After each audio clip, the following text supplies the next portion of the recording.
వ్యవహారం, మీ ప్రచారం క్షేత్రస్థాయిలో లేదు. ఇక్కడ అంతా సోషల్ మీడియాలో నడుస్తుంది. క్షేత్రస్థాయిలో ఆ స్థాయిలో ప్రచారం నడవట్లేదు అనేది పార్టీలో జరుగుతున్నటువంటి చర్చ. మీది సమానం ఏం చెప్తారు? పార్టీలో ఎవరు చెప్తారో నిన్ను పిలిచి స్పెషల్గా మా టైం నీ దగ్గర ఎక్కువ ఉందో వాళ్ళ దగ్గర ఎక్కువ ఉందో అర్థమైతే లేదు. రోడ్ల మీద రోజు తిరుగుతున్నది ఎవరు? ఈ పార్టీ పేరు చెప్పి అనవసరంగా మీలాంటి వాళ్ళు బద్నాం చేయకండి. నేను చెప్తున్న పార్టీలు ఎవరు అంటలేరు. కనీసం ఇంకెట్లయిపోయిందంటే మా పార్టీ వాళ్ళు అమ్మా నీ పాదయాత్రలో టైం పెడుతున్నావు, నువ్వు ఒక్క నిమిషం వచ్చి మాట్లాడు తల్లి అని అంటారు. అందుకు వచ్చిన ఈరోజు నేను ఇంకా ఒక్కటే బాధపడుతున్నారు. వాళ్ళు ఇంత పాదయాత్ర యాత్ర చేస్తే ఎట్లనే తల్లి ఆరోగ్యం రేపు పొద్దున్న పాడైతే ఎట్లా ఇంకా 20 దినాలు గడవాలి కదా అని. మా పార్టీలో ఎవ్వరు నా మీద ఏం అంటలేరు.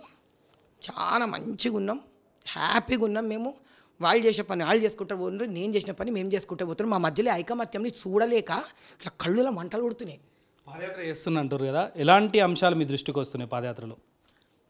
ఏడుపులు, బాధలు, రోడ్లు బాగలేవు, డ్రైనేజ్ ఎత్తి ఆ మాన్యువల్ పక్కనే ఇట్లా దద్రంగా డ్రైనేజ్ ఎత్తి ఎన్నిసార్లు నేను కాళ్ళు పెట్టి తొక్కుకుంటా వేనంటే దేవుడా నాకు అనిపించింది పాదయాత్రకే నాకు ఇంత బేజారుగా ఉందే. ఈ దరిద్రంలో కాళ్ళు పెడితే ఈ పాప మీ ప్రజలు ఎట్లా బతుకుతుంటారు అనిపించి ఏందే 3 ఫీట్లు కూడా 2 ఫీట్లు ఉండదు ఆ గల్లీ. 2 ఫీట్లు ఈడో ఇల్లు ఆడో ఇల్లు, ఈడో ఇల్లు ఆడో ఇల్లు. గాలి అంటే గాలి లేదు, సన్ వెంటిలేషన్ లేదు వాళ్ళకి. రేకులు, ఆ చిన్న చిన్న రూములు, దానికి ఒక రెంటు. నీళ్లు రావు, 3 రోజులకు ఒకసారి నీళ్లు రావు. వర్షం వస్తే ఇళ్లలోకి నీళ్ళు వచ్చేస్తాయి. ఇక చదువులు సంధ్యలు అయితే చెప్పనే వద్దు. భయంకరమైన బీదరికం.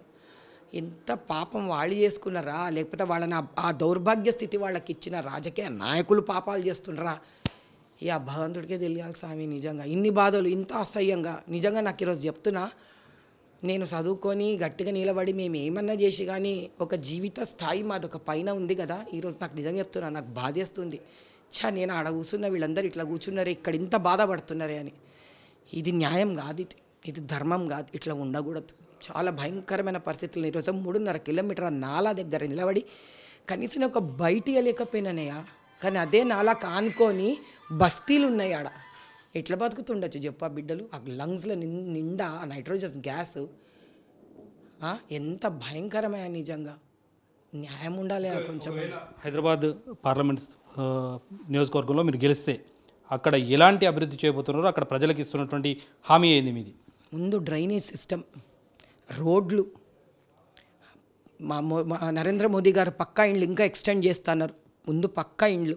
పాపం చాలామంది ముసలి వాళ్ళకి పెన్షన్లు లేవా. ఆ పెన్షను ఇదేమంటారు, బస్తీ వైద్యాలయాలు లేవు, వైద్యము. ఇది కాక యువకులు ఎంతమంది ఉద్యోగాలు లేక ఊరికే రోడ్ల మీద తిరుగుతూ ఉన్నారు. మిట్ట మధ్యాహ్నం చూస్తా రోడ్ల మీద ఉంటారు, పొద్దున్న చూసినా రోడ్ల మీద ఉంటారు, సాయంత్రం చూసినా రోడ్ల మీద ఉంటారు. వాళ్ళకి ఉపాధి కల్పించాలి. ఆ స్త్రీల పరిస్థితి ఏంటంటే చదువు లేదు, సంధ్య లేదు.